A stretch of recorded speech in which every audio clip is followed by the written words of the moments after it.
اب آ جائیں سرکار گوھر شاہی کے نام سے جوڑے گئے ایک مزار کے بارے میں بات کرنے، پردہ فرمانے کی بات پر۔ تو آپ یہ سمجھ لیں اللہ کا قانون کیا ہے، مرنے کے بعد دنیا میں زندہ ہو کے کوئی نہیں آیا، نہ کوئی آئے گا۔ جو مر گیا وہ مر گیا، مرنے والا دوبارہ نہیں آتا، یہ اللہ کا قانون نہیں ہے۔ اور جس نے دوبارہ آنا ہو وہ مرتا نہیں ہے۔ قرآن مجید میں جو حیات بعد از الموت جس کا ذکر آیا ہے وہ اس حوالے سے نہیں آیا، وہ اللہ یوم محشر میں اٹھائے گا، وہ سب کے لیے ہے کہ بھئی موت کے بعد کی زندگی کی قرآن میں حوالے ہیں، لیکن وہ تو سب کے لیے ہیں۔ اس طرح تو سبھی غیبت میں چلے گئے ہیں نہیں، وہ تو سبھی کو اٹھائے گا اللہ، کسی ایک کو تھوڑی اٹھائے گا۔ تو یہ اپنے ذہن میں رکھیں کہ اگر مر گیا ہے کوئی، کتنی ہی بڑی ہستی کیوں نہ ہو، نبی کیوں نہ ہو، اگر کاغذی موت واقع ہو گئی ہے تو پھر وہ دوبارہ دنیا میں اس جسم کے ساتھ نہیں آ سکتا، اس جسم کے ساتھ وہ آ نہیں سکتا، اور دوسرے جسم کے اندر اس کی روح کو ڈالا نہیں جا سکتا، تو دروازہ ہمیشہ کے لیے بند ہو گیا۔ تو سرکار گوھر شاہی نے اس دنیا میں دوبارہ ظاہر ہونا ہے۔ اس کا مطلب کیا ہے کہ سرکار گوھر شاہی نے پردہ نہیں فرمایا۔ اب یہ بات کہاں سے آئی کہ سرکار نے اس دنیا میں دوبارہ آنا ہے؟ دین الہی میں لکھی ہوئی ہے، سرکار کی کتاب دین الہی میں لکھی ہوئی ہے، عیسیٰ علیہ السلام کے ساتھ لکھی ہوئی ہے کہ عیسیٰ علیہ السلام نے دوبارہ جسم کے ساتھ اور امام مہدی نے دوبارہ اس دنیا میں عرضی ارواح کے ساتھ آنا ہے۔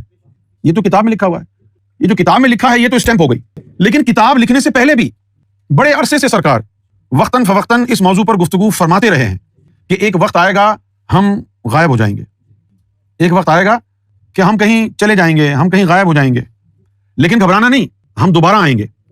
اور یہ بھی فرمایا، آپ سنیں غور سے، سرکار نے فرمایا کہ جب میں پنڈی گجر خان سے لال باغ گیا چلہ مجاہدہ کرنے کے لیے تو میرے جانے کے بعد میرے گھر والوں نے جنازہ پڑھا دیا۔ ان کو جنازہ پڑھانے کا بڑا شوق ہے، یہ جنازہ انہوں نے پہلی دفعہ نہیں پڑھایا ہے، ان کو جنازوں کا شوق ہے۔ جب سرکار جنگل گئے تھے اس وقت بھی انہوں نے جنازے پڑھا دیے تھے غائبانہ۔ پھر یہ فرمایا کہ جب ہم چلے جائیں گے یہ پھر جنازے پڑھائیں گے، اور یہ اتنے بغیرت ہیں کہ ان باتوں کو جاننے کے باوجود نظر انداز کر دیا۔ تو سرکار سیدنا امام مہدی گوھر شاہی کے لیے یہ عقیدہ رکھنا کہ وہ پردہ فرما گئے ہیں، سب سے پہلے مذہب کی تباہی ہے، امام مہدی علیہ الصلوۃ والسلام کو رد کرنا ہے، اور تیسرا سرکار گوھر شاہی کی بارگاہ میں گستاخی اور بہتان ہے۔ قرآن مجید نے صاف صاف کہا ہے عیسیٰ علیہ السلام کے بارے میں، وما قتلوہ وما صلبوہ، کہ نہ ان کو قتل کیا گیا نہ ان کو صلیب پہ چڑھایا گیا، بل رفع اللہ الیہ، اللہ نے ان کو اپنی طرف اٹھا لیا۔ اب دیکھیں یہ سورۃ النساء کی جو آیت نمبر 157 ہے، اس میں لکھا ہوا ہے وقولہم، وہ لوگ کہتے ہیں، وقولہم ان لوگوں کا کہنا ہے کہ انا قتلنا المسیح عیسیٰ ابن مریم رسول اللہ۔ اور جو کچھ لوگ کہنے لگے ہیں کہ یہ روح کے لیے کہا گیا ہے، میں یہ کہتا ہوں کہ ابن مریم رسول اللہ جو لگایا ہے نام کے ساتھ، تو ابن مریم تو جسم کی طرف اشارہ ہے، روح کی تو ماں نہیں ہے مریم۔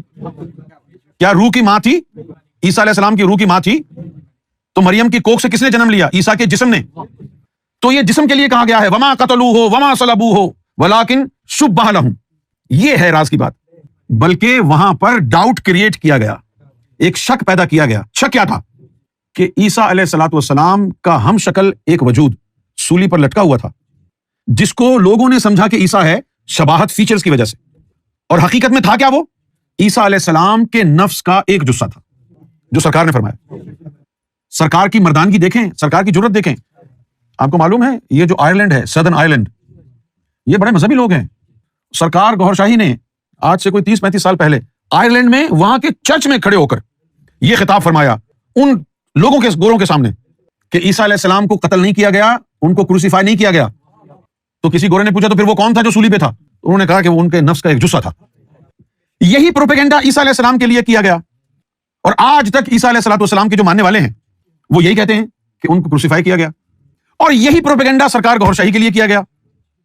قرآن نے اس کے اوپر روشنی ڈالی کہ نہ ان کو قتل کیا گیا نہ ان کو صلیب پہ چڑھایا گیا، ہم نے جسم سمیت اٹھا لیا۔ قرآن نے کہا، ان کے بندوں میں سے کوئی نہیں بولا۔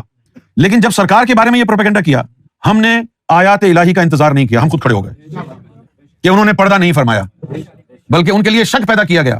وہ جو کوفن میں چیز گئی ہے اس کا سرکار کی ذات سے کوئی تعلق نہیں ہے۔ اب اس آواز کو تو چپ کرانے کی وہ کوشش کریں گے نا۔ تو سرکار گوھر شاہی وہ جو مزار بنایا ہے وہ ان کی اپنی حسرتوں کا مزار ہے، اس مزار سے سرکار گوھر شاہی کا کوئی لینا دینا، کوئی تعلق نہیں ہے۔ اچھا بھائی بتائیے، ایک چھوٹی سی بات کرتا ہوں، اگر وہ امام مہدی کا مزار ہے تو بجائے اس سے فیض ہونے کے ایک انسان سے فیض کیوں ہو رہا ہے؟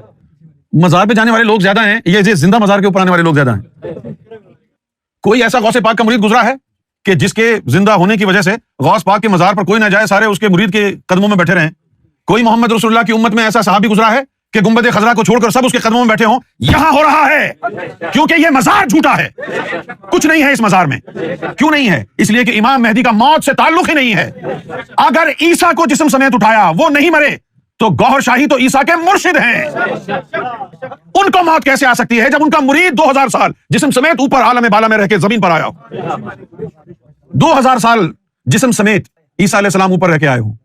یہ کرامت گوہر شاہی کے ایک مرید کی ہے جس کا نام عیسیٰ ہے، تو پھر اس کے مرشد سیدنا گوہر شاہی کی عظمت کیا ہوگی؟ جو سرکار گوہر شاہی کے لیے پردہ فرمانے کا پروپیگنڈا کرتے ہیں، وہ ولیم باور کی نسل سے ہیں۔ وہ ہیں جن کا دین سے لینا دینا نہیں، نہ قرآن کو جانتے ہیں نہ روحانیت کو جانتے ہیں، بس دل میں ایک بغض پالا ہوا ہے گوہر شاہی کی عظمت سے، اور سراپا پیسے کے پجاری جن کا دین پیسہ ہے۔ امام مہدی علیہ الصلوۃ والسلام غیبت میں موجود ہے، اور سرکار گوہر شاہی نے اپنی کتاب میں اپنی قلم سے لکھا ہے کہ امام مہدی نے دوبارہ آنا ہے۔ جب سرکار نے خود لکھ دیا دوبارہ آنا ہے، تو اب کسی اور اہل خانہ کی تصدیق کی ضرورت ہے کہ ہم امینہ بیگم سے کرائیں تصدیق، طلعت بابر سے کرائیں، جن کو سرکار سے کوئی دلچسپی نہیں تھی، جن کا کہنا یہ تھا کہ ہمیں سرکار سے نہیں، سرکار کی جیب سے دلچسپی ہے؟ کیا پوچھیں گے آپ ان جاہلوں سے؟ جب میں اکیلا تھا میں نے تب بھی ان کو کافر کہا تھا، آج 10 لاکھ لوگوں کے سامنے بیٹھ کے اگر کہتا ہوں تو کوئی اچنبے کی بات نہیں ہے۔